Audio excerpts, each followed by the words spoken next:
But it does not mean just because you fit the aesthetics, the societal aesthetics, standards, expectations of being pretty or beautiful, it does not mean that you are attractive. There is a difference. And someone can be attracted to you even if you may not fit in the societal norm of fitting what attractive is. And we all know in this society, in this world, that the standard or expectation of what's considered beautiful is heavily rooted in Eurocentric features. Peace and blessings, y'all. It's been such a long time, and I am finally back with a new episode. I just want to first say that I am so grateful and thankful for the response of the last episode 13, which was Mother's Sister Wounds. I appreciate that. And when y'all enjoy it and like it, and comment, y'all are letting the algorithm know that you want to see more of this. So I'm so happy and grateful. And before we get into anything, just go ahead right now and like this video so I can be on your algorithm and you can get more and more. I say algorithm. So you can get more and more and more while we deep dive into conversations that don't get enough clout. Yeah, say that. Don't get enough clout. Okay, so it's been a minute, and as y'all can see, this is no longer Bella Minded. This is Soft in Black. I definitely did a shift when it comes to the brand. I did. I had to, because I just wanted to speak and just really just call out what it is that my brand is about. And it is about just healing and changing the narrative, first with us as Black women, of trying to carry that, is it trope? Is that correct word? Of being the strong Black woman. And we have strength, but we don't have to resemble our strength in such a stereotypical way. Okay. We are soft and Black in our womanhood. Okay. Soft and Black in our womanhood. And the softness, of course, is just how we are internally, how we internalize, how we are healing. And the Black represents the things in our culture, like what we face culture wise, society wise. It looks different for everybody, but when it comes to the Black culture, there are interwoven threads of similarities, okay? Making us extensions of one another. Human beings are extensions of one another, but specifically speaking to Black women in the culture of being Black. So yes, and thank y'all all for being here once again. I am going to repeat, go ahead and like, subscribe, okay? Hit that notification bell so you can know the next time I post a video, okay? So today we are getting into a conversation that isn't really discussed in this way, and I wanted to discuss it in this way. Today's episode is called Pretty versus Attractive, Embodying the Feminine Aura.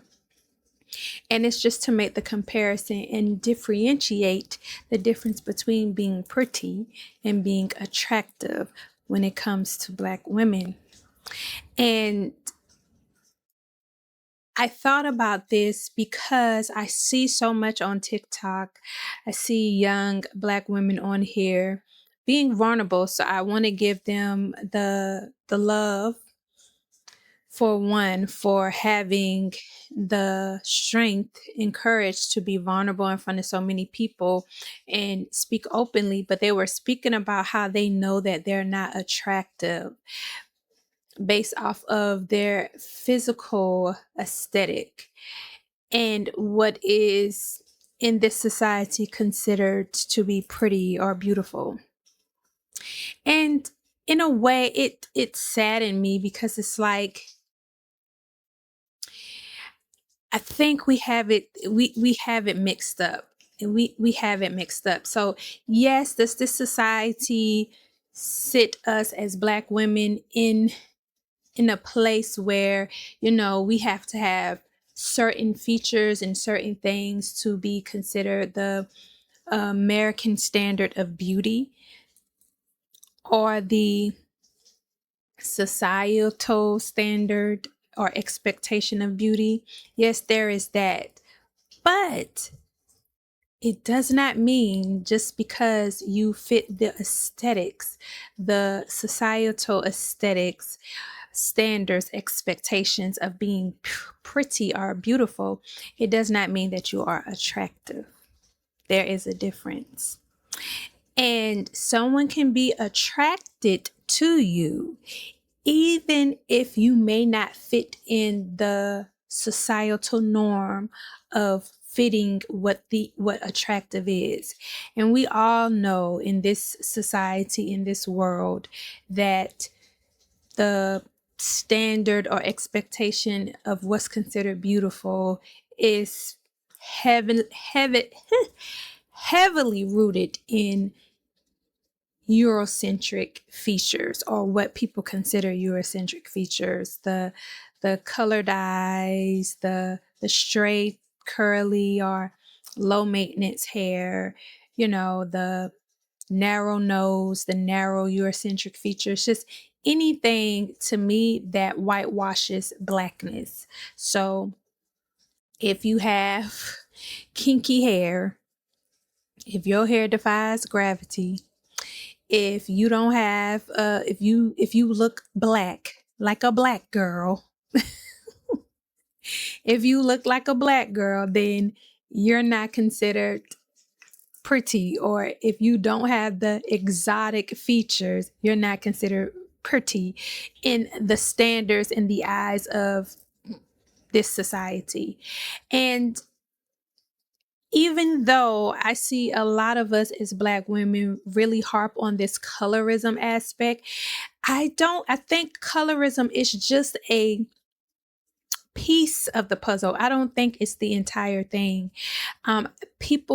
We look over the featureism aspect because we think everything has something to do with your complexion and how dark you are. And that's not true, because I've been picked at before about my hair texture. I've been called BDB before, and I'm not dark skinned.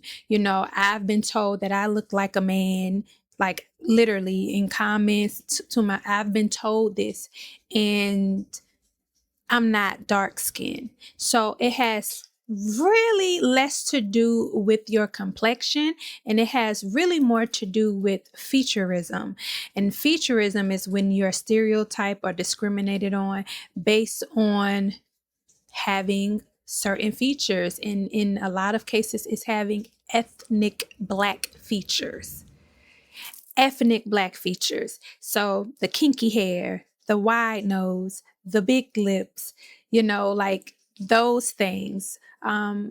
Very pronounced, exaggerated features on your face is considered not to be the aesthetic of what is considered pretty or beautiful in this society right now. And so I just wanted to say that because I feel like we lean so much into this whole colorism thing, like, listening to Ari speaking about the Martin show and colorism. And I addressed this on my TikTok, but I'm just bringing it back up to say that's not the case.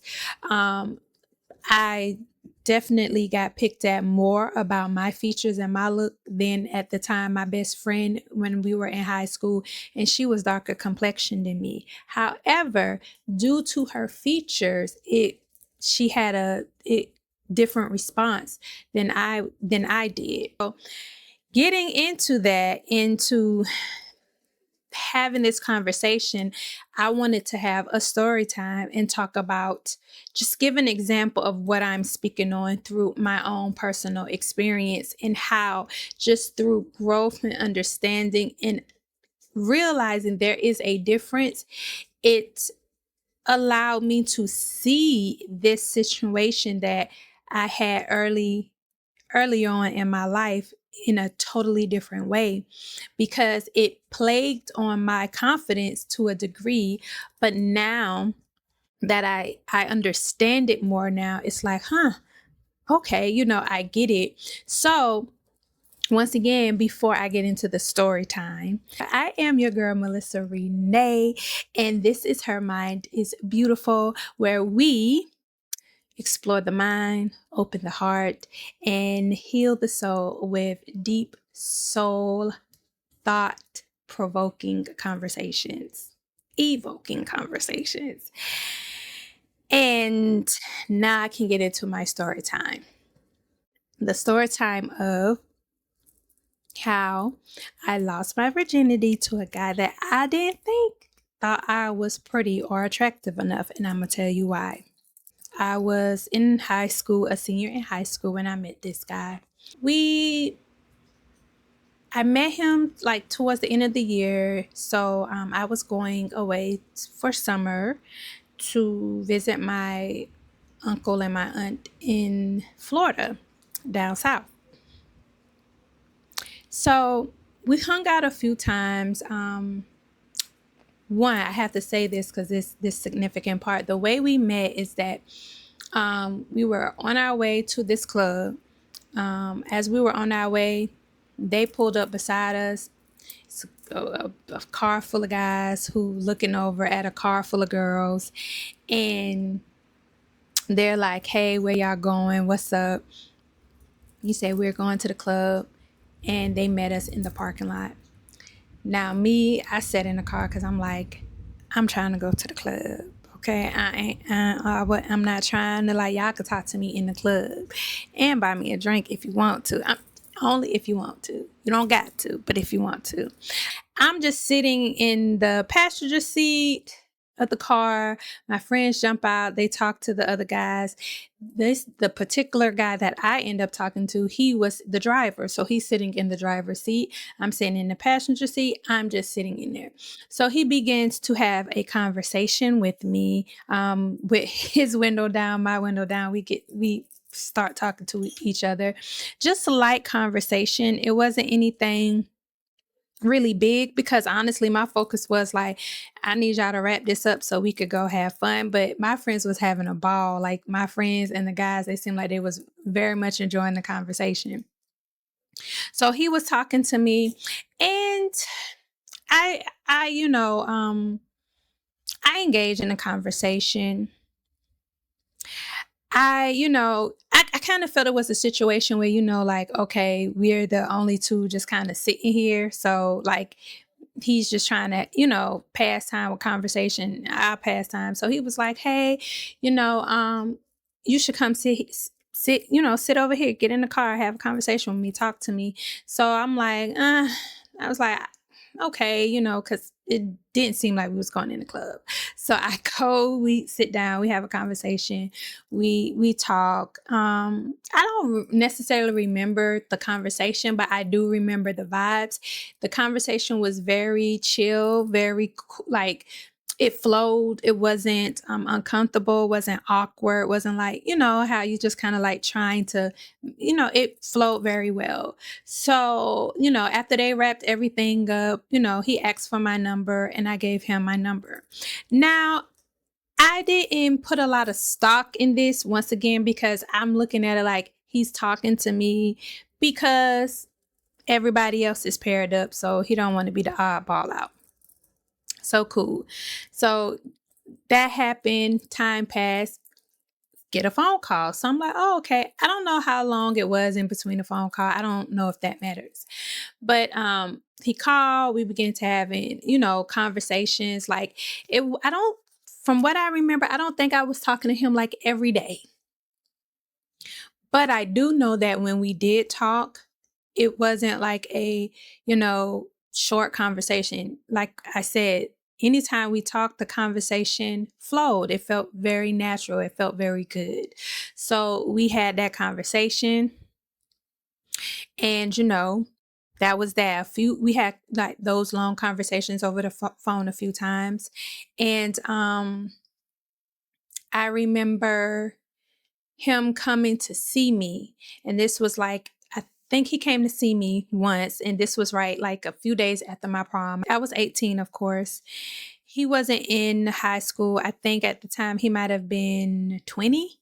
So yeah, he might have been like 20 years old, I believe, at the time. So he came by, saw me, and we was cool. We was vibing and everything. I'm not gonna lie.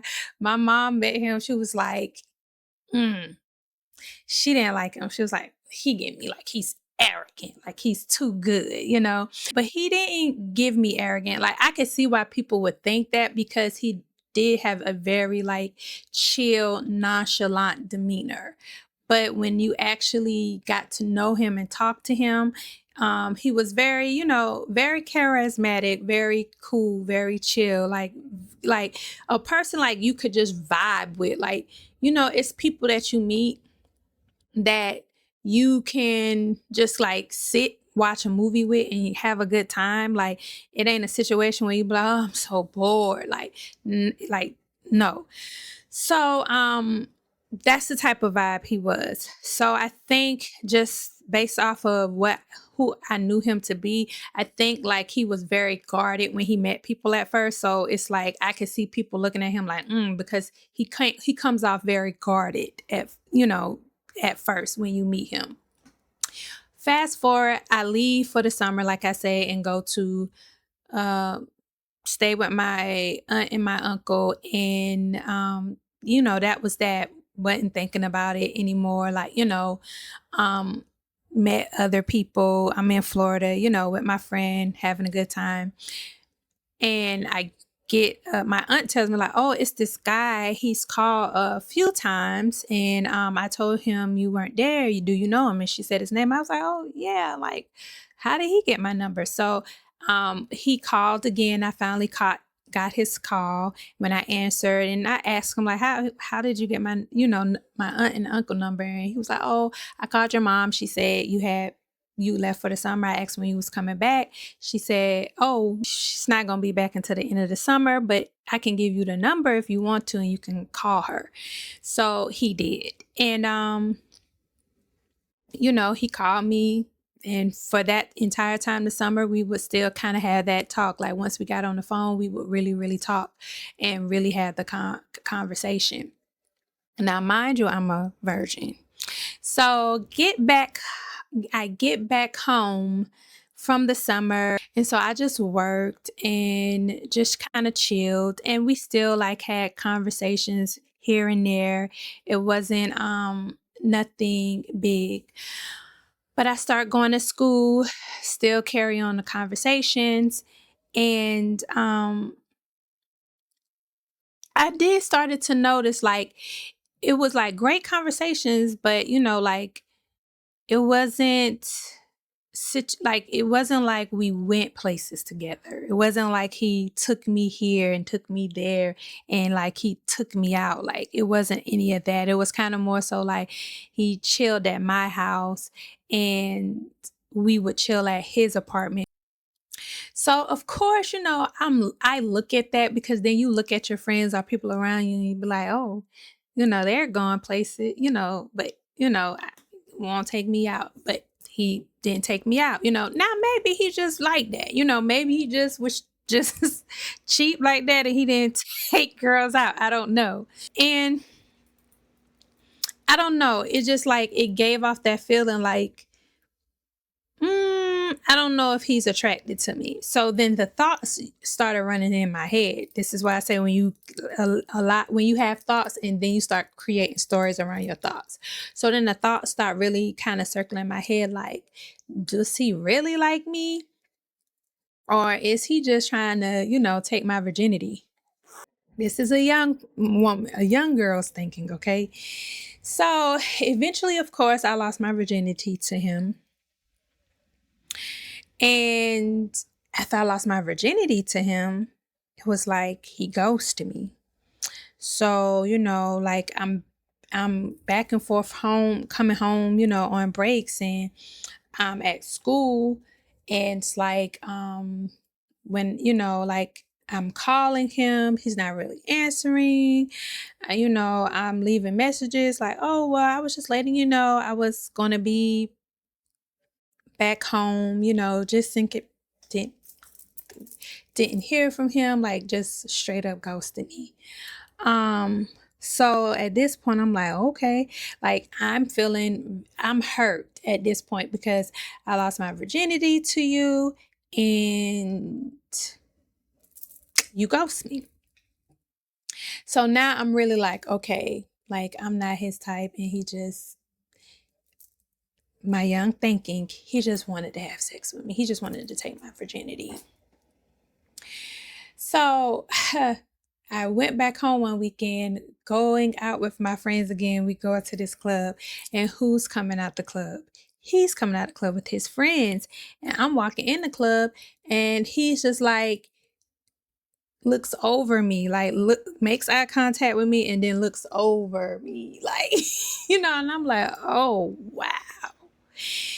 So my friends, they know him, so they're like, oh, they say, what, like, why you ain't call my friend? You just ghost my friend like that. He's like, nah, I ain't like that. Laugh like and this, I'm shrinking even more in this conversation because I'm like, everybody's having a conversation around me while I'm just standing right there.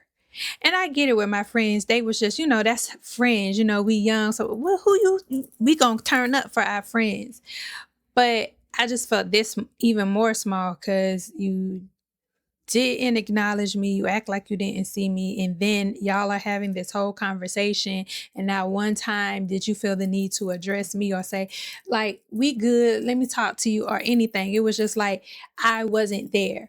So that night was ruined. Like, I was just like very hurt and crushed. And by the time I got back to school and I called him and I said something to him about it, I was like, yo, like, you just like, I just kind of like, I was always the type of girl who always was very open about how I felt about things. If I liked you, I'm going to say it. If you hurt me, I'm going to say it. I was not the type of, I wasn't the play mind games type of girl. That just wasn't me. I attempted to try to do that, but it just wasn't me. Like, I'm the type of person, if I feel it, I'm going to tell you how I feel.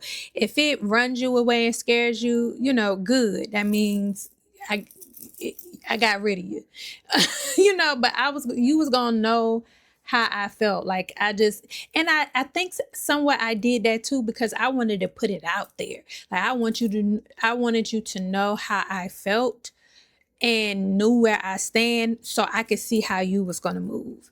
Then it was like, cool, okay.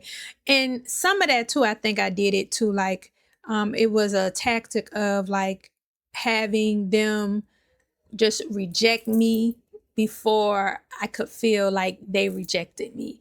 But yeah, so I just kind of told him how I felt, and he was like, oh, he's like, you ain't seen the bigger picture. You kind of like, basically what he said to me was, basically, I took this and made this something that it wasn't. Like, I looked into this to be way more than what it was. So that even hurt my feelings. So I was like, okay, cool, cried some more about that.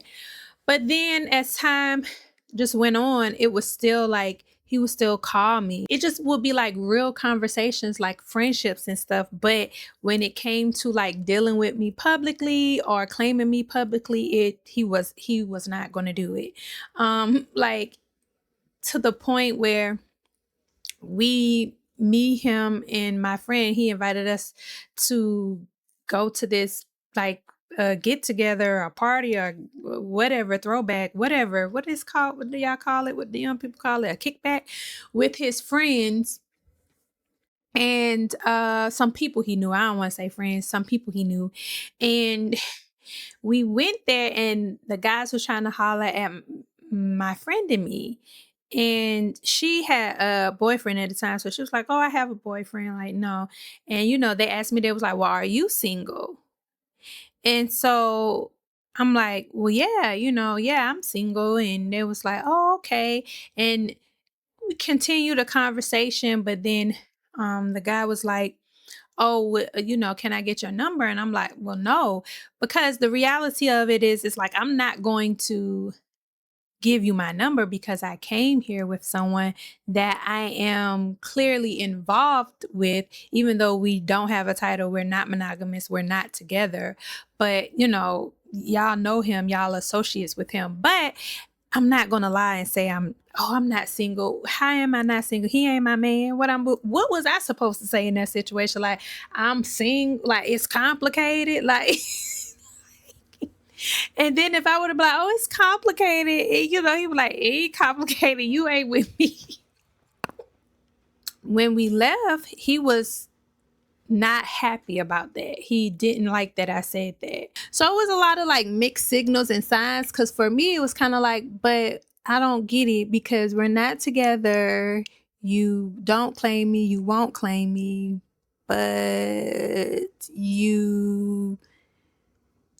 But you have a problem when I entertain, or you see me entertain other guys. So it was just a whole lot of mixed messages and confusion for me. But what put the icing on the cake is when I went to my friend's father's house one time, didn't realize that when I got there, I realized that her dad stayed like on the second floor of the same apartment building that he stayed in. And I think at this time, I like called myself like just like kind of trying to leave him alone because, I was like, yeah, I just don't think that he likes me. Like, I don't think he's attracted to me like that, like I just feel like, I felt used in a sense. So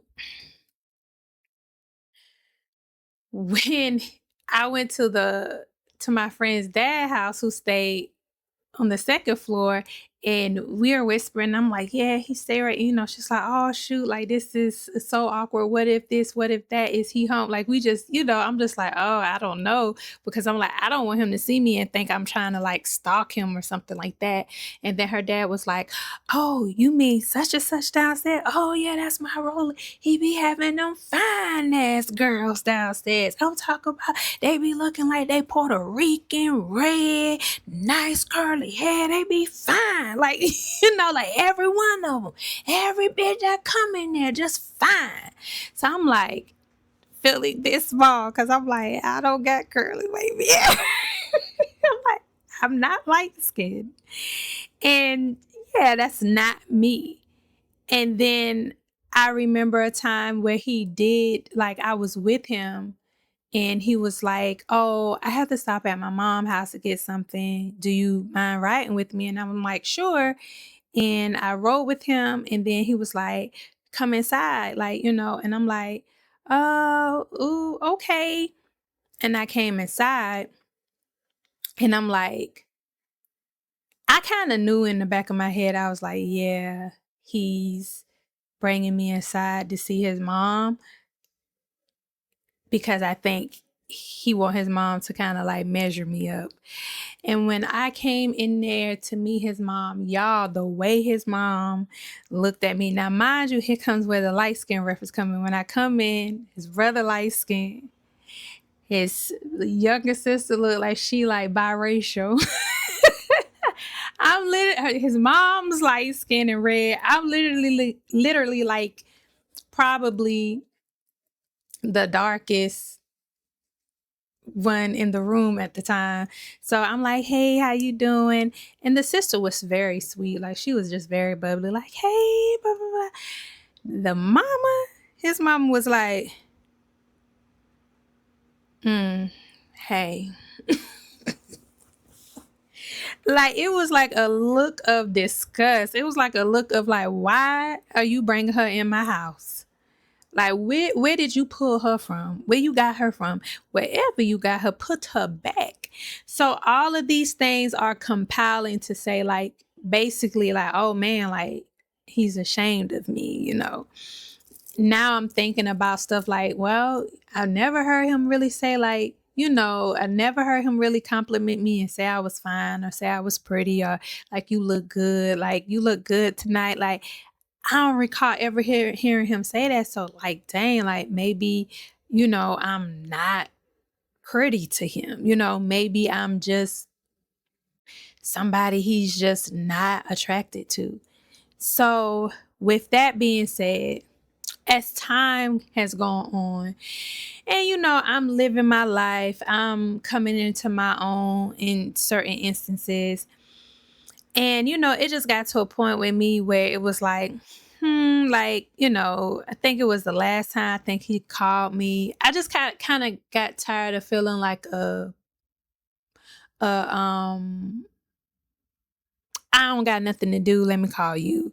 You know, it's a lame day, let me call her. Like, oh, you know, I don't got nobody to talk to, let me go talk to her. Like, I kind of got tired of that. So, you know, that's when I was like, I think it's the last time I saw him. We were just chilling, but I was just like, yeah, I'm kind of over it.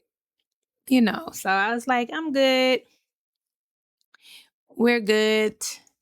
I'm over it. I'm chilling. I didn't talk to him again after that until like I was my last year that I spent at state. I was pregnant with my son, and I think that's the last time I heard from him. And he called me and we talked and all of that, and you know he was talking about his current situation and we was just discussing that, and that was it. That was the last time I heard from him. Didn't hear from him again after that. So I know it was very long. I'm sorry, you guys, but I say all of that to say that in this moment, this is how I felt about this situation. So now I'm married now and I'm talking to my husband about this stuff, you know, just talking about like, you know, how people have a problem with rejection. And I'm like, oh, like, you know, I've dealt with rejection a lot when it comes to guys. And I was like, I feel like, you know, I feel like that's what kind of makes me who I am to an extent, to be just open and just honest about how I feel or how, you know, how things is, or because it's like, I mean, I'm used to a guy ghosting me. I'm used to a guy not thinking that I'm pretty. I'm used to a guy, you know, like I'm not being the top three. I'm used to that. So it's like not a big deal. So I'm telling him this stuff and he was like, he's like, from a guy's perspective, he was like, it's just not giving that he was not into you. And I was like, what do you mean? He was like, for one, he was like, no. You know, he was like, it's like, he was like the virginity thing. He was like, I mean,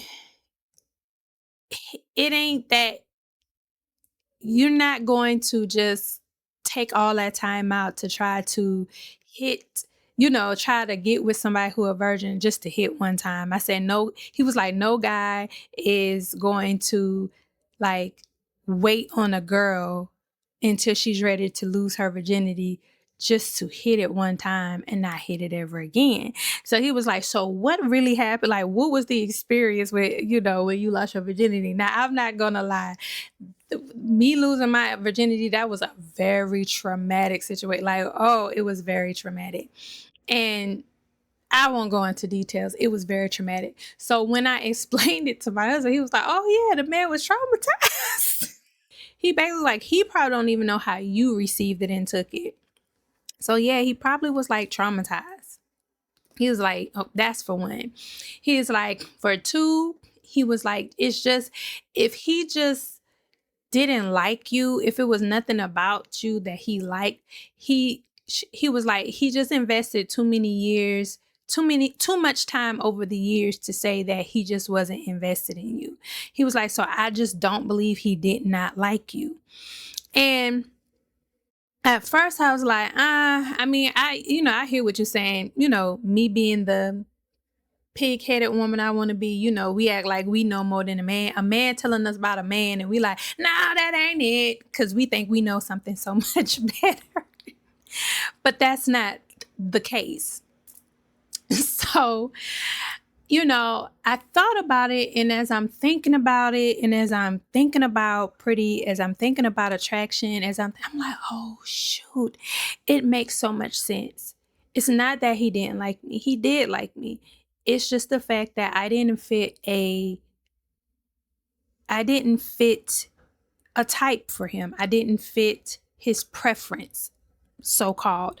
I wasn't the girls that my friend father said she would see him with coming in and out his apartment. I didn't fit that. I didn't look that way. And it's clear that he's accustomed to presenting a type due to the way his mother looked at me. Now, I don't know if that comes from what she feels is acceptable or not, because, we have to admit, even in Black culture, that happens. Like, oh, if she can't use a comb, don't bring her home. So, like if your parents or if your family,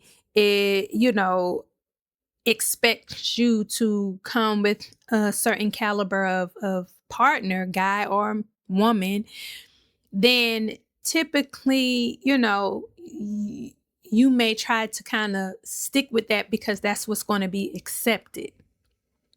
So if it's accepted to be with the Ivy League type of guy, you're going to try to present an Ivy League type of guy, even though you might be very much attracted and in love with this blue collar guy. So you might date this Ivy League guy for the face of it because this is what your family or your friends or society says you're supposed to be with. But you in love with that blue collar guy that you keep sneaking off with and having this long ending affair with, because that's where your heart is. That's actually your type. But you're too afraid to live in your truth due to feeling judged and judged by society, which could be your parents, family, friends, whoever.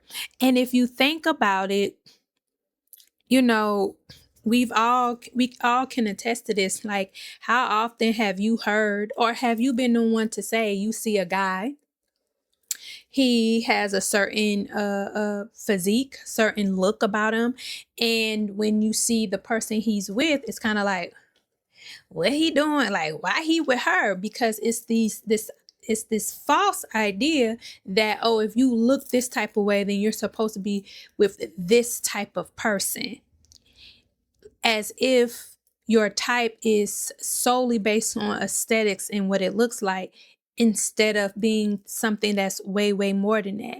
So in reality, I feel like he did like me. Now that I'm looking at it, he was definitely attracted to me. He was attracted to my conversation. He was attracted to my vibe. He was attracted to my sense of humor. I was attracted to his, but and he was attracted to me physically, even though it might have not been the ideal physique or aesthetic that he's accustomed to having. He was attracted to that. That's why it's like when you hear the plus size women talk about men, like, these same men be in my inbox, because it's true. It's a lot of men out here who are attracted to women who don't fit the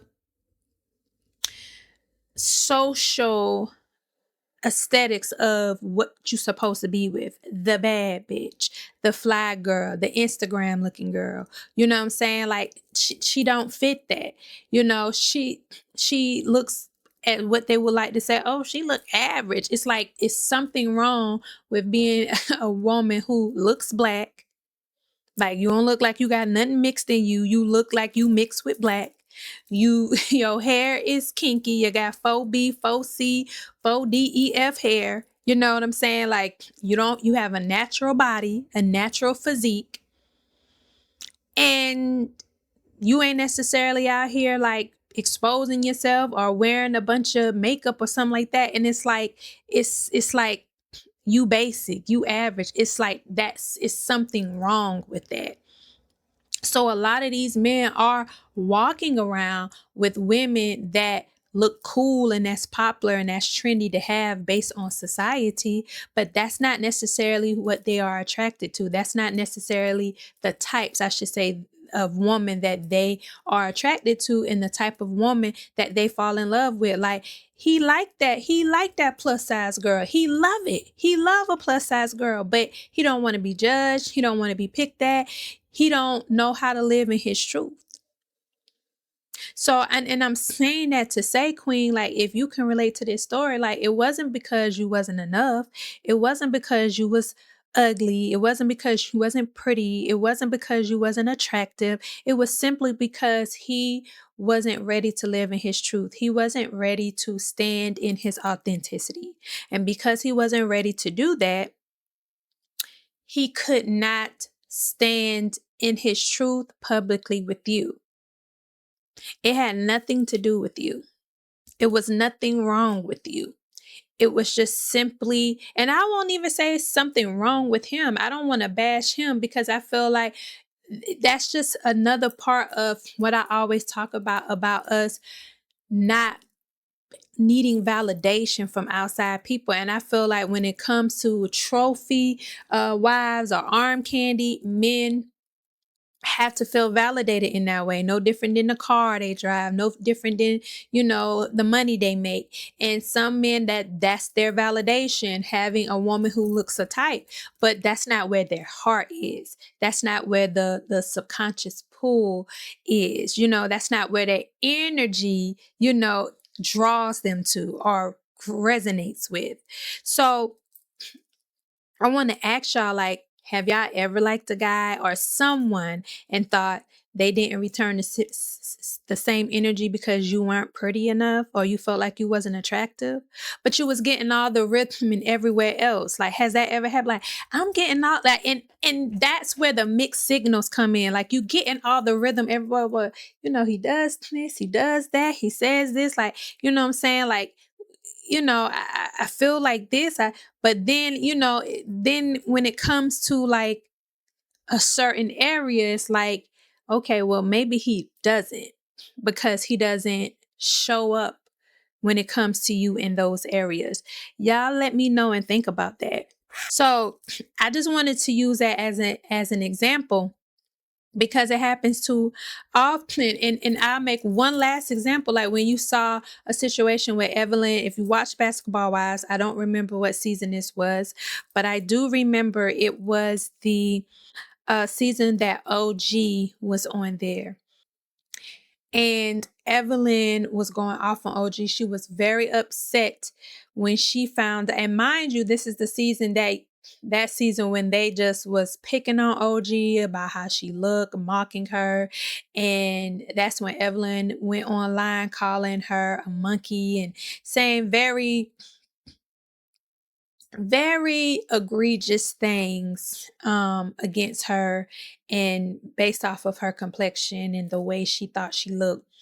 And that in that season, she was so upset when OG was like, oh well, Ocho Cinco was trying to talk to me too. Like, this is when Evelyn, I guess, she wasn't with Chad anymore, but I guess she still was like talking to him or whatever the case may be. So she was trying to come at OG, and OG saying, OG basically implying that she was ugly. And OG said, well, Chad doesn't think so. Chad doesn't think I'm ugly. And then she was like, please, he would never talk to someone like you, and made all these claims and accusations of Chad never talking to her or even looking at her based off of the way she looks. And then OG pulled out them receipts and showed them text messages and showed them DMs where Chad was all up in there trying to shoot his shot. And honey, the way Evelyn looked, like she just was like so disgusted at the fact that OG could pull a Chad Ochocinco. And it was as if she was comparing herself to say, why would he talk to someone like you? Look at me. And I feel like that's when we as women get too caught up in the conditioning of what is pretty. Like, yes, you are pretty. I won't say Evelyn is not pretty, but that doesn't mean you are attractive.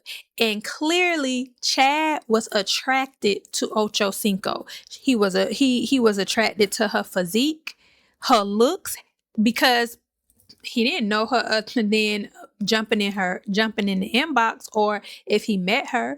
And then as he got to know her, clearly it was some type of chemistry there that made him want to continue to pursue her. And even when she turned him down, for him to continue to talk to her and speak to her, it's clearly something. But in Chad Ocho could be a prime example. I don't know him, but I'm just using him as an example. If you look at the type of women that I don't want to say parades, but he will publicly, announce that he's with, it's like a Evelyn. What was the other girl?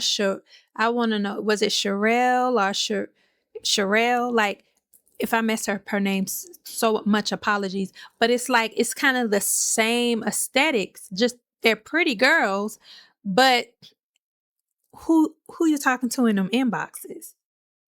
Who are you?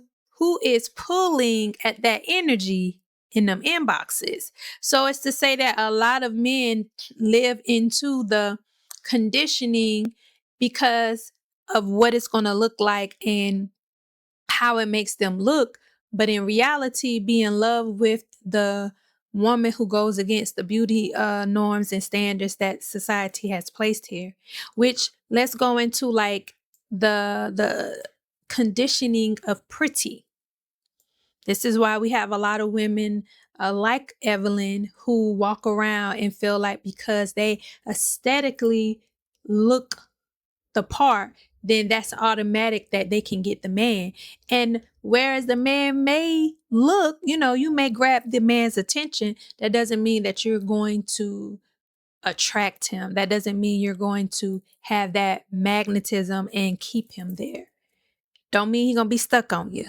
Okay, he might be like, okay, but once the layers, once it goes beyond just the looks and it's the substance, it quickly starts to dwindle down.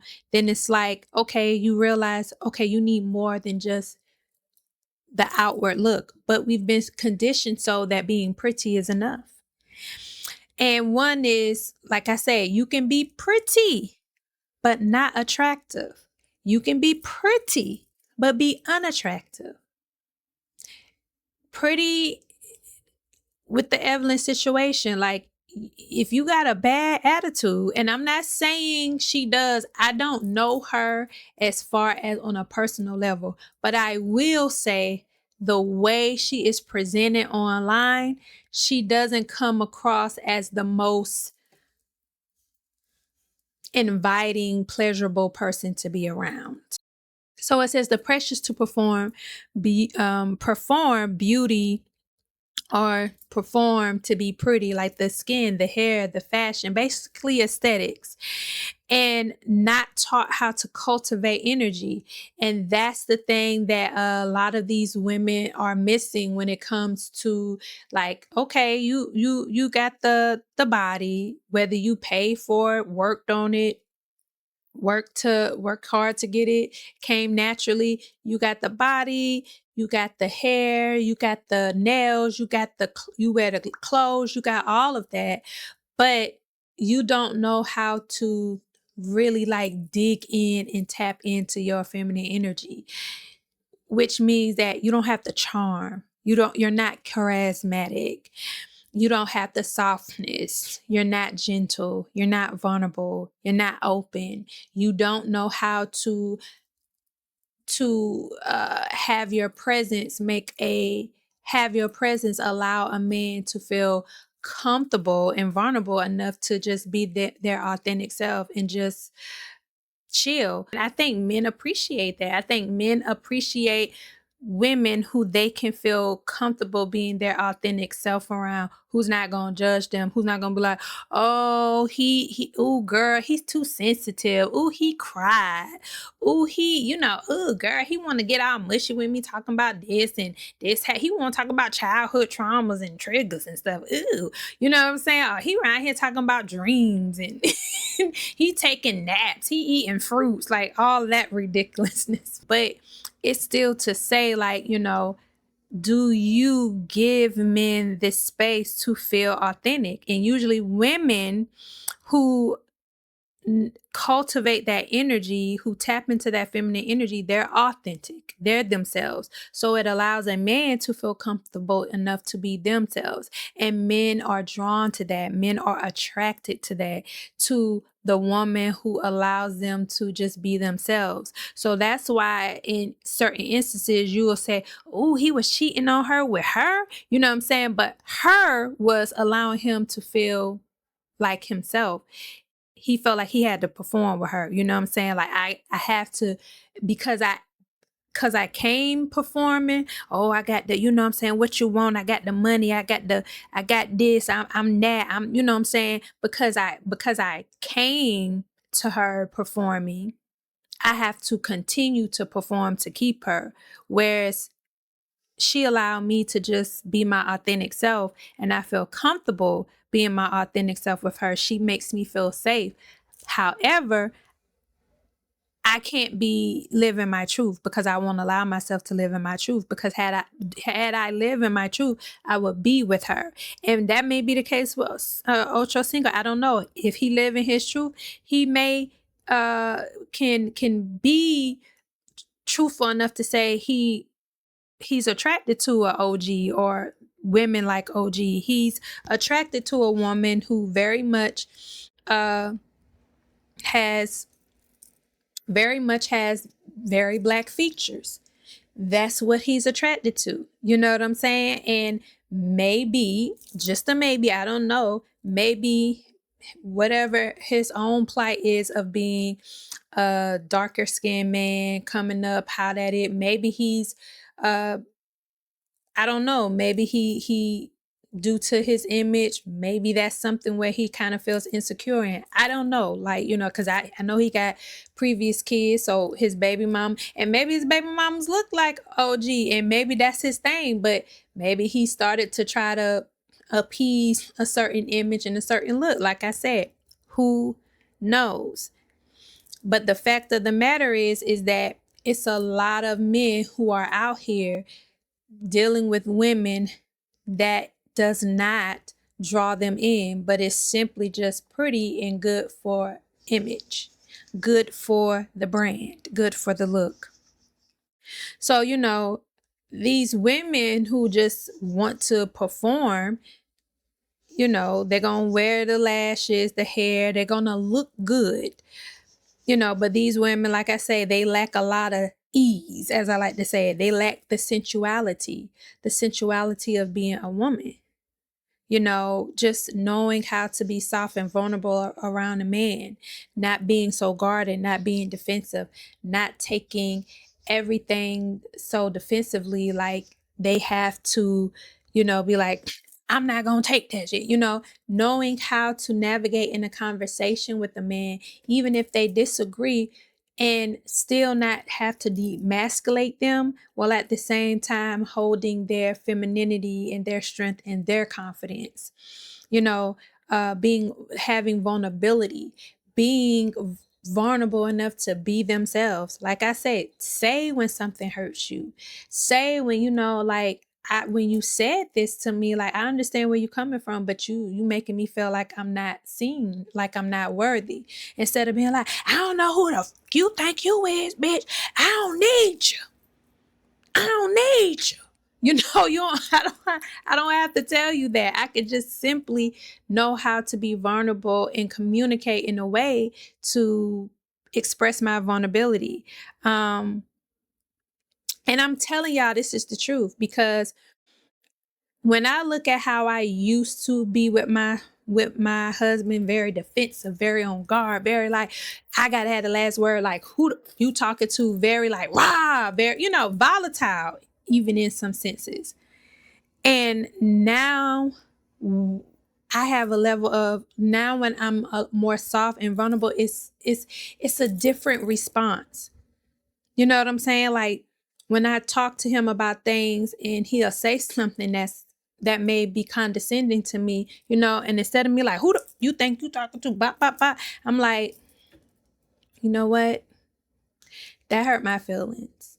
And because I know that continuing this conversation, that's going to, I'm going to get triggered, and I don't want to go into that direction. I just rather, let's revisit this conversation because that hurt my feelings, and I just need a moment just to kind of deal with my emotions.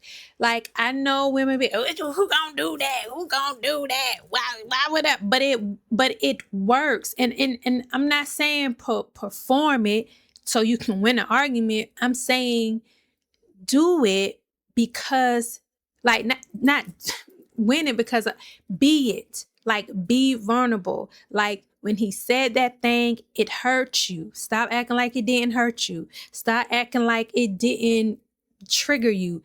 Say that, express that to him. That hurt my feelings, and express why it hurt your feelings. Even if you got to say, you know, yeah, that hurt my feeling because when you said that, it reminded me of when in my childhood this happened. Express those things now and leave it at that. It don't have, like, I'm not saying when I say that he's like, oh man, no, like he still be sometimes standing on business. But after he goes, I go, we separate, you know, he got time to think about it, I got time to process, you know, he eventually comes back. And, you know, in his own way, like, he will come and say, you know, I apologize for that. You know, I apologize for this, whatever the case may be. Like, that, you get so much further with that than when you up here like, you know, and don't become, I'm not saying play victim. No, why would you say this? It's not playing victim. It's an assertiveness to it. It's an assertiveness to it because you are asserting by bringing some emotional balance and awareness to how you feel. This is how I feel. This is why I feel this way. That's what it means when I say it is strength in softness as a woman. It's strength in that. It's a reason why we were designed the way that we were designed. If we were meant to do things forcefully like men do things, then we would be designed that way. It's a reason why. It's a reason why, and maybe it's to show the example that everything doesn't always have to be with the brute force and the rah and just the overtly expressive masculine energy, okay, which can be toxic, if not toxic. So another conditioning of pretty, like, our elders may have emphasized survival in appearance, but not aura, not softness or magnetism. Now, I'm not going to put a lot on the elders because I can understand, like I said, elders may have emphasized survival. So especially being Black women, and being Black as a whole, like, you know, to be accepted, to be able to go into rooms, able to secure your future and your children's future, you had to adapt and adjust. You had to very much lean into centering around white conformity. So, you know, you had to look as less Black as possible. You know, my hair don't, you know, in a white person's eyes, like, you got kinky hair. That makes me uncomfortable. Your hair needs to look straight like mine's, because why does it look like that? You know, like, do something to soften your looks, because that big nose and those big lips, like, just that, all that definition, we're not used to that. You know, like, so it was a lot of, like, pushing conformity, the way you dress, the way you look, the way you act. So I think the focus was more so on how to get us to adapt and adjust in a world that was not comfortable with our Blackness, then it was about teaching us about how to tap in to our feminine energy, our aura, our softness, our magnetism, and learn how just being our beautiful Black selves, we could have entered any room and attract whatever it is our hearts desire. It, like I said, it was enough to appear a certain way as a Black woman, enough to appear a certain way. You didn't have to be that. You just needed to appear that way. So that could once again cycle in the ongoing conditioning of just performing. Like, I don't think people realize how much systemic racism and classism and all of these things really like are rooted in conditioning and having us perform, which knocks us off the balance of having the masculine and the feminine. It's just a bunch of us just walking around here really just operating in our masculine energy so much to our feminine energy starts to become more detached. Another conditioning of pretty is cultural shifts, the rise of the bad bitch, like I said before, versus the radiant woman. It's like now it's solely on just how you look. Like when you have rappers, and I'm gonna bring him up again, Lil Wayne saying stuff like, "Oh, she look better red," like all of these things. And I'm not saying he's in cahoots with the systemic racism. Like I don't think he's aware. Now that don't excuse it, but it does make me understand it to where I don't have to necessarily like blame him, because I know it's rooted once again in a lot of conditioning. So by him saying that, and when him and 50 Cent was on that podcast and they were talking about, oh, I just love exotic women look better. Like, it ain't to say, sis, that once again, it's not saying that we're not pretty. It's not saying that we're not valuable. It's not saying any of this thing. It more has to do with more to say that it's a lot of Black men who are not comfortable living in their truths. It's a lot of Black men who look at being Black, being a Black woman, as average, because this is the conditioning that has happened when it comes to Black women, that looking Black is average. Looking like a Black woman is regular. Looking like a Black woman is just, however, as much as they say we regular, we average, we all this, everybody sure wanna dress up like us, wanna wear the braids, want to wear the big hoop earrings or the bamboo earrings or the door knockers, want to get lip injections and want to get the big lips, want to do all of these things, when it serves, when it's like, oh, I like that style, and then, want to whitewash it in a sense, wanna whitewash it, want to water it down into, once again, this Eurocentric display of beauty. Okay, like, oh, I like the braids without the black skin and and the regular brown eyes and the big nose and the big lips and the high cheekbones and and the kinky hair. So when you have these conversations, it still once again falls into aesthetics, because when you hear Lil Wayne say this, or when you heard Lil Wayne and 50 Cent have this conversation on their podcast about loving exotic women, you never heard them speak about exotic women having this charisma, this sensuality. You never heard them say, oh, like it's just something about exotic women and their personalities. Oh, it's just something that just like, oh, when I get one, I'm never letting them go. No, they run through them women like chewing gum. Okay? Like a stick of juicy fruit. And juicy fruit, the flavor be gone like, okay? Like a stick of gum.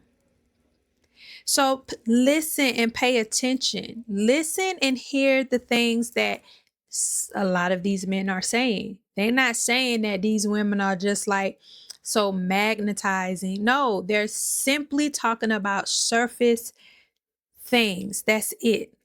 And I put this here to say this, and I say, even though I feel like we're in this weird transition of women being confused on wanting to be both, like I feel like we're in this weird transition where it's like women want they still, it's some women who are still out here not thriving, but yearning for the attention that the bad bitch gets, but they also want the attention that the radiant woman gets. I say radiant, but I'm speaking of the woman who like knows herself, who's tapped into who she is, who is living in her authenticity and is doesn't care like who like it or who doesn't. Like they know what's for them is for them. And it's like, I feel like women look at that radiant woman in her authenticity and it's like, dang, she has this aura about her. She attracts it. Like she don't have to chase it,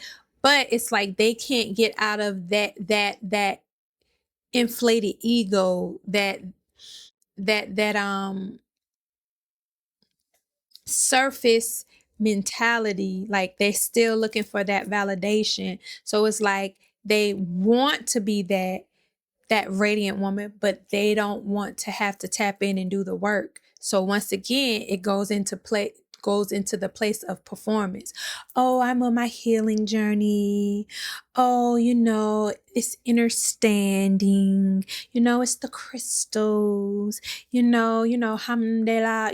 Like all of that. It's all of the performance once again, because it simply goes back to I want the attention, but if they knew that if you just be yourself and tap into who you are, like you will get attract the man that you're supposed to have, and you're going to love it, sis.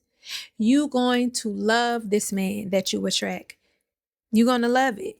And I feel like it's the same thing with women. I feel like it's women out here who definitely are attracted to a certain type of guy, but because he don't look like the guy that you see on social media that you can brag about, the guy don't get paid, he ain't rich like the guy you can brag about, he doesn't have the status like the guy you can brag about, you don't want, you shun him, but you attracted to him. Most definitely. That's why you still keep him around. That's why you still talk to him, try to hide him. Bring that woman, bring that man and that woman. That's for the men and the women. Bring that man and that woman from out the shadows. Okay. Now I want to talk about the feminine energy and attractiveness. So I want to define both, like I've been defining throughout this whole episode. So pretty, if you don't know already, is the visual. It's the surface level. It's subjective. Let me stress that. It's subjective. It's subjective. It's subjective. Like when I hear these girls on TikTok say stuff like, I just wish some of y'all just need to understand that y'all just not that pretty. Y'all just don't look like this. Y'all just don't look like that. And it's like, where is it that pretty is like this universal thing that everybody sees and be like, oh, it's yeah, no, it's subjective. Some people look at Tiana Taylor and be like, oh, she looked like a man, she looked like this, she looked like that. I think Tiana Taylor is beautiful. I think she's absolutely gorgeous. I think she's pretty. People talk about Jess with the mess. I think Jess is pretty. I think Jess is pretty to me. I don't think Jess is ugly. I think she's pretty. It is very subjective. And then when you say stuff like that, people be like, child, y'all ain't got the lie. See, I can't stand with people like y'all know darn well somebody like, no, you stop projecting on to me because you think somebody is ugly. That's you. You think they ugly. If somebody is not attractive to me, aesthetically, I don't have any problem saying, not that, that's not for me. I don't see it, but okay. I have no problem saying that. I'm not going to lie just to lie. Everybody doesn't look at beauty and what's pretty the same way. I wish we could gain that understanding. Okay. You know what? A great example is when y'all was out here wearing them ugly Balenciaga sneakers. Them things ugly. Okay. To me, they are ugly. Them old lady Birkin bags, ugly. Okay? Ugly. I don't care how much money of an investment. It is other things I can invest my money in that is beautiful. Okay? I don't have to invest it in an ugly Birkin bag. I'm just saying. Think about the word attractive. Attract. Attract. Attractive. Energetic. Of course, energetic. That's like, just the frequencies and the energies, like chemistry. When you think of chemistry, you thinking of like the energies, energetic is attractive. Magnet. When you think of attracting something and you have a magnet and you can pull another magnet to you, subconscious pull, like it's just in your subconscious. Like, it's not something that you do consciously. You're not literally sitting there saying, oh, like, it's, what I'm saying? I like this. It's just something about that person. You know what I'm saying? You have conversations with a lot of people, but when you have conversations with that person, it's like, you can't describe it. It's just it's a pull there. It's a magnetism there. It's an energy that you can't explain that just complements each other. So feminine energies is what pulls people in because feminine energy is what is within us. So when you take more time to actually tap into your feminine energy, actually make the inside attractive, beautiful, pretty, is when you're going to see that when you go around people, it's going to be what people feel, not what they see. Like, that's the whole aura. Like when she has an aura. It's an aura about her. It's something about her. I think a perfect example is like Erykah Badu. Like, look at Erykah Badu. Like, if somebody, like, y'all know good and well, if somebody else wore the things that Erykah Badu wore, y'all would be just like picking what the? But she can get away with it because she has an aura. Like, she makes it look fly. She makes it look good. She makes you want to be like, well, shoot, can I get away with that? You know what I'm saying? Because it's an aura. It's an energy. She is attractive. She is attractive. Traits of an attractive aura. Emotional balance. I talked about this previously. Being able to be aware and be present with your emotions. Knowing how to talk about your emotions without being guarded, without crashing out, without being defensive, and also being aware about other people's emotions and presence. Like, like if you know that you cussing and getting loud is making someone offended, you know what I'm saying? It's not about I'm grown, I can do what I want to do. It's just about having a level of respect for yourself to have respect for other people because you want to receive the things that you give. So I know I don't want people doing things around me that makes me uncomfortable and they just do it anyway. I would hope people will have enough respect for me.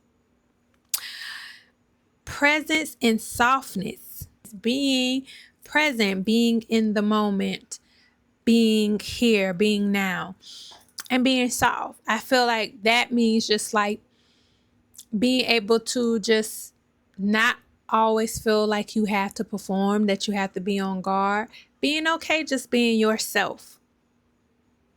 Like coming on a social media platform and not feeling like you got to get all dolled up every time just to be there. Like, no, come on with your bare face. You don't have to put a filter on. Just come on being yourself. Just with you, your presence. Confidence that isn't loud. Okay? You know, it's the two sayings. One, what's understood doesn't need to be said. Okay? You don't got to be walking around here because a bitch could never. I eat these hoes down. You can't, baby, if you got to say it. If you got to say it, that means you don't believe in it. You trying to convince us.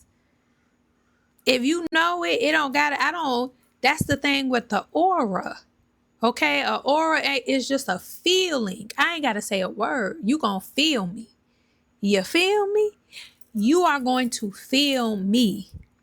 I don't got to say it. You gonna feel it when I walk through the door. You gonna be like, ooh, who that bitch think she is? Who do she think she is? Me. I am everything and nothing at the same time, baby. Hey. Confidence is like what's understood doesn't need to be explained. And a lot of us have that pseudo confidence where we have to perform it. We have to perform or act like we think a person with confidence will act. But a person with confidence is not loud. A person with confidence is sure, they are certain, they are not loud. Okay?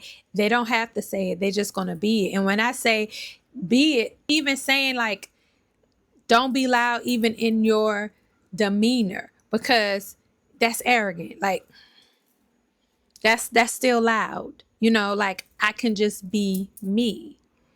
I don't have to perform and do the most. I could just be me. And the other one is it's in me, not on me.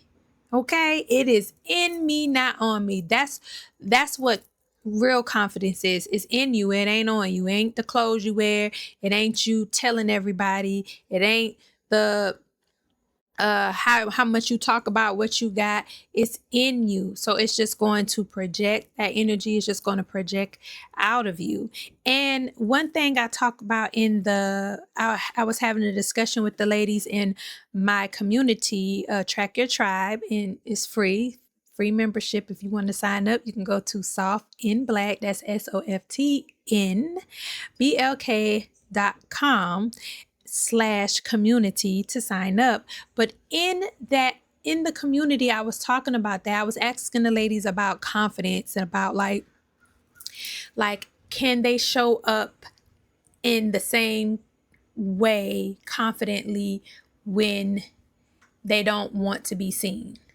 You know, and when I say you don't want to be seen, like you don't want to go on live because your hair ain't done, or you don't want a certain picture taken of you, like you might be out and about or just playing with your kids and your kids might want to snap a picture, but because you don't like how you look or this, that, and the third, you don't want to take the picture. It's like when you're not feeling like you're at the top of your game and you're not the best, can you still show up? Can you still be confident? And what I recognize and realize even with myself is it's easy to be confident when you're on the top of your game. It's easy to be confident when people are applauding you and just anticipating you. It is challenging to be confident when you got to dig and pull it from somewhere, because you know you don't want to be seen. You know you don't want people to see you. You don't like the way you look, but can you still show up? Can you still stay in the moment of having fun with your kids while they snap the picture and still be like, can you stay in the moment and having fun with your friends while they videotaping you? And the funny thing about it is that That's why a lot of us can't vlog. I know me for one, because we so concerned about how we look. Like, ooh, if you look at people who vlog on a daily, like they vlog. They're not like trying to set up their house a certain way every day. Like their house look like their house lived in that day, it looks lived in. If their house looks up to par, it looks up to par. Like it's just what it is. It's just showing up even when like this ain't the top of my game, but it's the fact that you know who you are regardless. Like I had a discussion on TikTok when I said, you never change. The only thing that changes is our own perception or perspective of us. So, if we do something that's considered wrong or bad or, immoral, then, now we're looking at ourselves a certain way. But you're still the same person. You're the same person you was before you did that immoral thing, and you're the same person after you did the immoral thing. You just look at yourself differently. And because you look at yourself differently, you then start to make decisions in the way that you look at yourself. Even start to create stories around your new perspective and perception of yourself, because you have now changed that. You've changed the way you see yourself. You was beautiful before you gained the weight, and you're beautiful after you gain the weight. You just see yourself as no longer being beautiful because you gain weight. It's your perspective or perception of you that has changed. You haven't changed. You are still the I am. You are still that. That has not changed. So last is self-trust and emotional awareness is what attracts is how you have an attractive aura. And it's clear that we all struggle with self-trust and emotional awareness, because we get on this app every day being outraged, being hurt, being offended by everything that we probably really aren't offended by.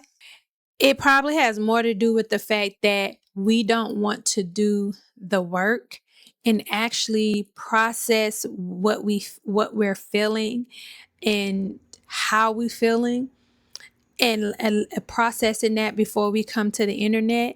I think we feel these feelings of anxiousness, of rejection, of not being seen, of just shame or embarrassment, and then we immediately want to jump to the internet to deflect from it and then project it onto other people, like, oh, I don't like when y'all do such and such and such and such and such, instead of sitting with whatever feeling you had before you press that button to record what you had to say. If we would process things that we see or hear and let it just flow through us first before wanting to respond to it, I feel like we would see a whole much lighter internet. Definitely. Okay, y'all, I'm back. Sorry. Over force. I was speaking about femininity as a flow versus a force. So I was saying, femininity, it is an extension of your feminine energy and expression, the way you choose to express your feminine energy. And it's definitely going to flow.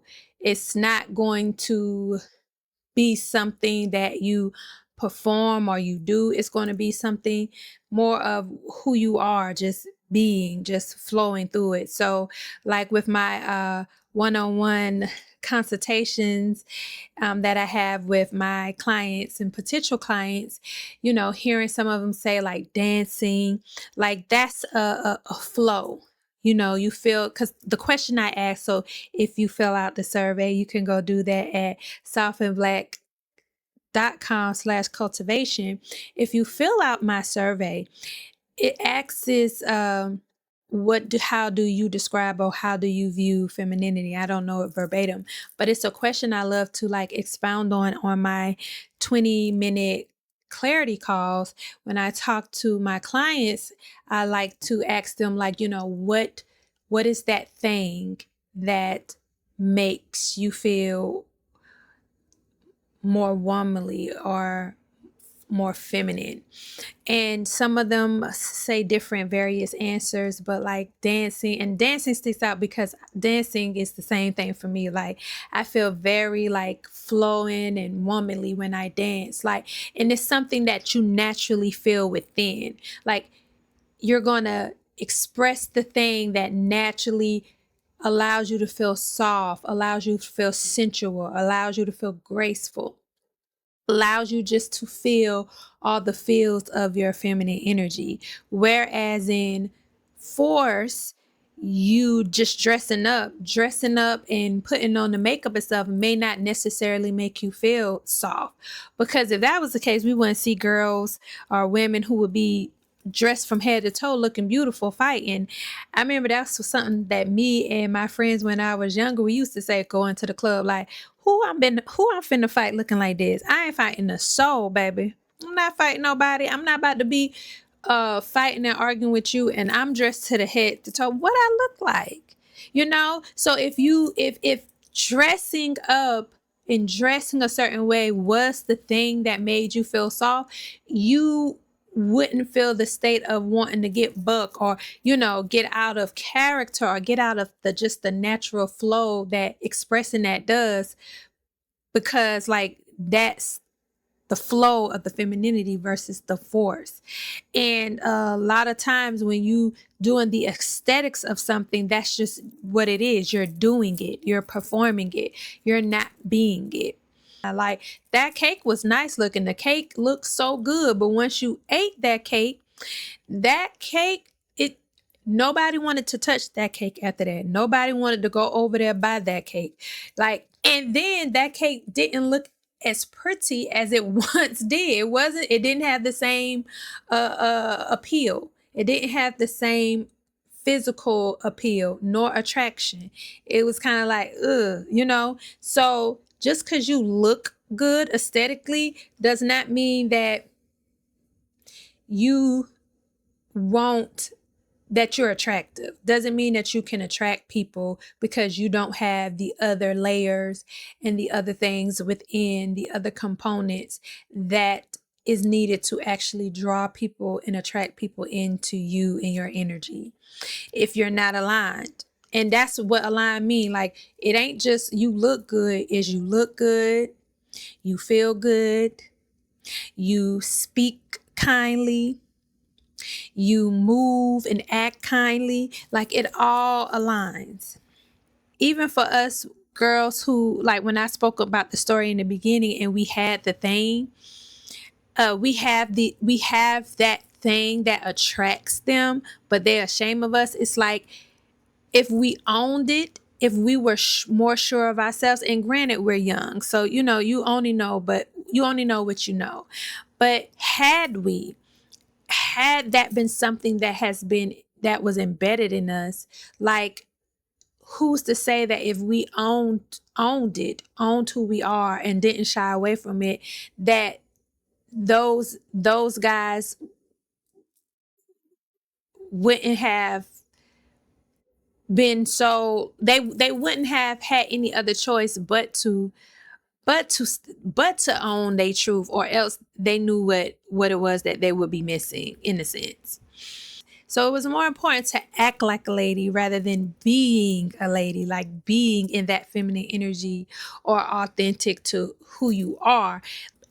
We weren't taught that because they probably, our mothers and women in our community probably didn't know either. Like all they knew was this is the way you act. But if more of us lean into like, why, like this is the way you should be because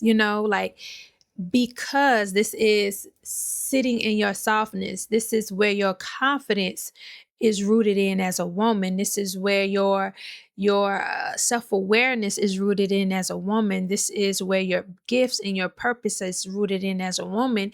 This is how you attract. Had those things been explained to us, then we would understand the significance of expressing that rather than performing it. And these were conversations with our mothers and aunts in the community. These are conversations that's missing right now. That's why you have so many women, young women now, talking about how they're not attractive. Then you have other young women trying to call out women who they perceive to not be attractive by saying, just admit you're not attractive. Just all of these really low vibrational perspectives about what attractive is. Like, instead of talking about who's not attractive and who is attractive, let's talk about what attractive is first. Let's talk about, the fact that anybody can be attractive.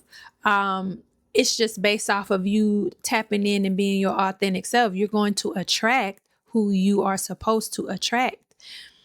Simply put, I think people think attractiveness, comes from the fact that you attract. Like, it's just like anything. When I say attract your tribe with my community, I'm talking about being in your authenticity and attracting what is for you.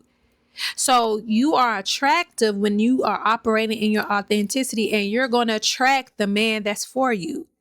You're going to attract the friends that are for you. You're going to attract the career, the business, the job that is for you. And maybe that's the problem, because women thinking that they're pretty, that they're attracting what's for them. No, you just simply attracting surface leveled people. That's why they don't stay. That's why you getting them in all crease shapes and sizes, because you aren't aligned and you're not attracting what's for you. You simply just are, you attracting attention. And attention can come from anybody in anything and from anywhere.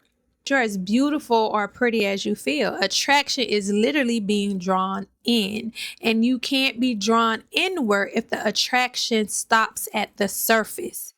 So you can attract the attention, but it stops there because attraction, like I say, is drawn in. You can be pretty and unattractive.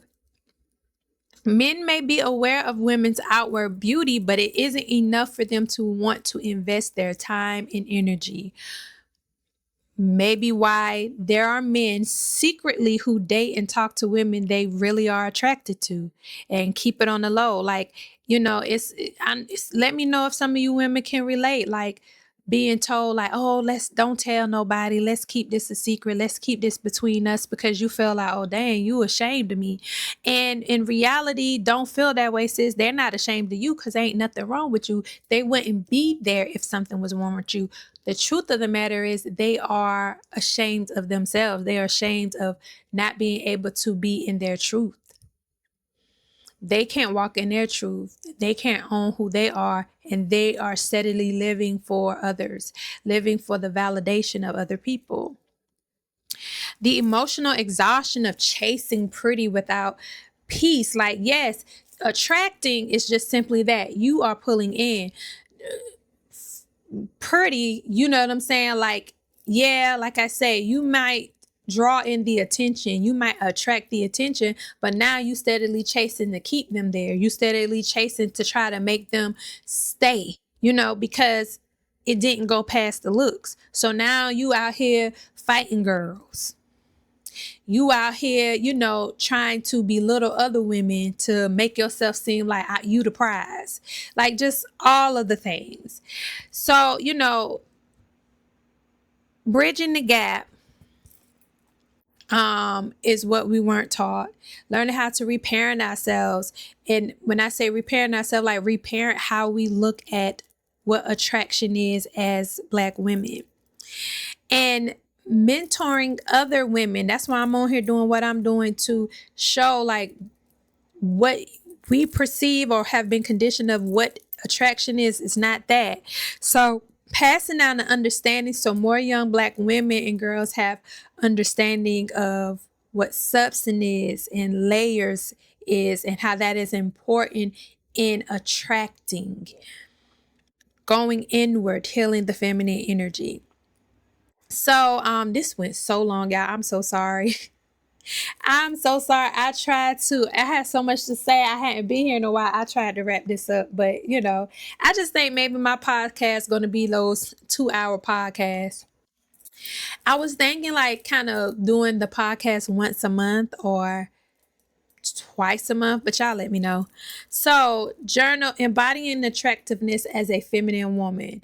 Some journal prompts are reflections of knowing how to embody attractiveness as a feminine woman. This is only for women who don't want to lean and put a whole lot of stock on just being pretty, but they really want to be the beauty inward too. They want to possess the aura of just attracting and having the vibrations. So some journal prompts are reflection. What energy do I give off when I enter a room? This is very important because you're not going to attract if you don't know the energy you giving off. And if you walking in a room thinking it's everybody else and it's really you, then most definitely you're not going to attract what it is that you are supposed to attract or want to attract. You're not. It is not cute. I know men like to tell y'all, oh, funky attitudes is cute. Her having an attitude is cute. It's only cute to a man as far as playing games. Like, oh, she mean, watch, I'ma make her soft. Like, that's the only thing. And that's some men. Some men ain't even up for those type of cat and mouse games. Some men is like, I'm good. You know what I'm saying? If you're going to have a funky attitude off the bat or if you're going to play hard to get, go ahead. I'm not into those games. Some men into the game because they find it as a challenge. Like, oh, what, you know what I'm saying? I'm the man. Look what I can do. I'm so charismatic. I'm such a gentleman. I can make, the meanest of women feel good. Like it has nothing to do with you. It has everything to do with their inflated ego of proving something to themselves and to everybody else that they are the Casanova. So if you think men like nasty attitudes, they don't. That's why at first it's cool when you do it and then they get you and then you start doing that mess like continuously within their relationship with you. Like it don't get the same reaction because they don't like it. Okay. And those type of men who find thrill in that is because, like I say, it's them stroking their own ego. It's something that they need to feel about themselves. So listen, check your energy. Make sure when you walk in a room, understand the energy you walk in that room. You don't have to walk in the room being abrasive, aggressive, guarded. Walk in the room being yourself and watch how much watch how you attract and watch who you attract. Ask yourself, am I trying to be seen or am I allowing myself to be felt? And that is a big difference. Now, if you want to be seen, you want the attention, like, oh, she pretty, she pretty, she pretty. Okay. But if you want to be felt, like even when you leave that room, that energy is still lingering. You are still being felt. Like, oh, you know what I'm saying? Like you are walking in a room and people feel good. You know what I'm saying? People feel good around you. You feel so good. You make others feel good. And that's the pouring in, and people remember that. Like Maya Angelou said, like people remember how you made them feel. That's what people going to remember. That's what men are going to remember, how you made them feel. The pretty is cool, but how you make them feel negatively overshadowed, they don't care nothing about that pretty. Now you ugly. Now you are ugly. Where in my life am I chasing aesthetics over authenticity? Think about that. Where in your life do you get more caught up in how you look versus just being who you are? And lean into that. Practices that you can do to nurture your aura. You can do breath work and posture. breathing in allows you to kind of feel within the body and allows you to embody your femininity, embody that feminine energy, and that helps you with balancing your emotions and becoming emotionally aware. And, of course, your posture, how you sit, intentional presence, like slowing. People say, be intentional, be present, be intentional. You might be like, how? Slowing down. That's how you are intentional with your presence. Slow down. Stop trying to multitask. Stop trying to do everything. Take your time. When you cooking, be present. Take your time cooking. Like, don't be on the phone talking. I'm not saying anything's wrong with that sometimes, but sometimes just be in the kitchen cooking. Don't be on the phone talking while you cooking. Like, be in the kitchen, put some music on, listen to some music and cook. Or like sometimes I listen to music while I'm cooking. Sometimes I may listen to like somebody, I like Shavize, I like 303 Priestess, like something that's inspirational, like something that's not just surface while you cook, but just listen to music or just nothing. Just be in there cooking and watch you slow down and watch you take your time and watch how intentional you are and watch how good that food is. So that's how you can be intentional with your presence. Slowing down, not rushing, not trying to hurry up, not thinking about 11 other things you got to do after you cook. Just be in there cooking. Curating environments that support softness, like just create a space in a room that allows you to feel and feel safe in feeling. My sunroom is mine. That's why I have my plants around and my crystals, and I love my big windows and the sunlight. Like, this makes me feel very much secure and being soft in here. And daily rituals like affirmations, movement, you know what I'm saying? Like, I do it, like I hadn't did it in a while, but I was trying to do it like once a week, once a month, just like moving the body. But I do on TikTok, but home I do like home, like once a week. I get in my sunroom and I just allow my body to just intuitively move to the sounds and the beats and just let myself go. And you'd be surprised how that feels. You'd be surprised the challenge with that of like worrying if somebody gonna walk in and see you as you move and dance, like, but do it anyways. Like, move and dance like ain't nobody watching you. Scents, like, what I'm saying? That could be candles, incense, burning some Palo Santos. Like, those scents could be just burning those things and just sitting and smelling. Those could be very good in just embodying that. Because I'm a sensory type of girl. So I'm going to end it here. I thank y'all so much for being patient and watching. I hope, I look at it like this, like it might be long, but I hope it's so captivating, the things that I'm discussing, that it doesn't even seem long. Like, it's like, oh, wow, this went by fast. Like, yeah. So my final thoughts is, pretty will turn heads, baby. It will. We're not going to act like pretty is not going to draw attention. It will. But your energy is what's going to be everlasting, is impressionable.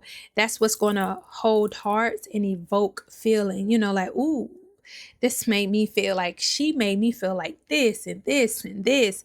That's what that's going to do. You know what I'm saying? Like, just the things people remember about you, like I say, remembering how you feel. So I'm going to end it with this affirmation, and you can say this to yourself in your head, or you can say it out loud with me. I am magnetic. My softness is felt. My presence is powerful. I radiate beauty from the inside out. Thank you all for joining and listening and watching. Make sure you press that subscribe button. Make sure you like, share, comment, tell a friend, tag a friend, and I will have all of the things that I discuss in here that you can join, that you can inquire, track your tribe. You can go to softandblack.com/community to sign up. It's a free membership. If you want to tap into checking out my Soft and Black Cultivation Readiness Survey, check that out for a 20-minute clarity call. If you're looking to do a one-on-one with me as far as like cultivation coaching, just me just helping you, assisting you and supporting you on coming to your revelations of who you are, where you're trying to go, how you're trying to elevate, how you're trying to evolve. When it comes to that feminine energy, you can book that as well if you go to softandblack.com/cultivation. And I still have the journal, the Soft Girl Era workbook journal, 30-day into your feminine energy. You can go download that as well on my website. That's at softandblack.com/shop. Okay. Yes, I think that is all. And I will see y'all next time. Peace and blessings.